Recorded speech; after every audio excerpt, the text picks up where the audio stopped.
Hello viewers, আসসালামু আলাইকুম। আমি আরেকটি মজার রেসিপি নিয়ে হাজির হলাম। আজকে আমার রেসিপিটির নাম হচ্ছে চুই ঝাল দিয়ে গরু মাংস রান্না। তো প্রথমে আমি একটি ডেক্সিতে সয়াবিন তেল দিলাম, এরপর সরিষার তেল দিচ্ছি। আর চুই ঝাল দিয়ে গরু মাংস রান্নাটা করতে হলে দুই ধরনের তেলই ব্যবহার করতে হবে। দেখতে পাচ্ছেন এখানে আমি পেঁয়াজ কুচিটা দিয়ে দিলাম। খুবই অসাধারণ একটি রান্না। আর সামান্য মশলা দিয়ে আমি মাংসটাকে অল্প একটু সিদ্ধ করে নিয়েছি। তো দেখতে পাচ্ছেন এখানে আমি তেজপাতা দিয়ে দিচ্ছি, এরপর এলাচ, দারুচিনি, লবঙ্গ দিয়ে দিলাম। আবারও নেড়ে চেড়ে দিচ্ছি। খুবই মজাদার একটি রান্না। আর এই রান্নাটা কিন্তু সবার প্রিয়, চুই ঝালের মাংসটা।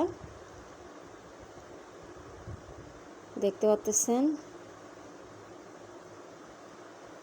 কষানোর জন্য পানি দিচ্ছি। আমি পুরোপুরি মাংসটা কিন্তু এই মশলাতে সিদ্ধ করে নিব।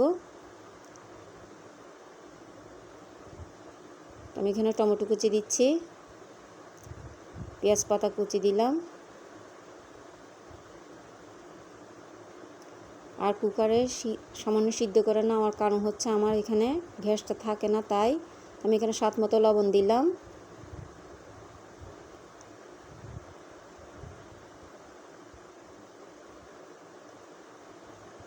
এক চা চামচ হলুদের গুঁড়া দিলাম। দেখতে পাচ্ছেন ধনিয়ার গুঁড়া দিচ্ছি 1.5 টেবিল চামচ। এরপর আমি 2 টেবিল চামচ মরিচের গুঁড়া দিব, দেখতে পাচ্ছেন, এবং 2 টেবিল চামচ আদা রসুন বাটা দিব।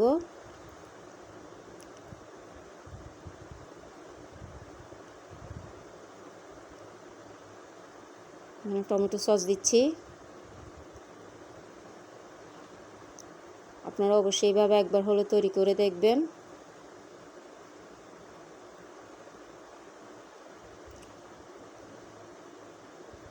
আমি এখানে চুই ঝাল দিচ্ছি। আর আমাদের চট্টগ্রামে এইভাবেই চুই ঝালগুলো পাওয়া যায়। দেখতে পাচ্ছেন আমি চুই ঝালটা দিয়ে দিলাম।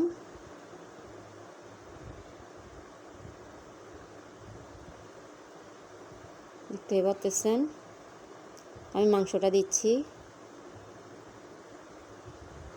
আর এই মশলাতেই কিন্তু আমি মাংসটা সিদ্ধ করে নিব।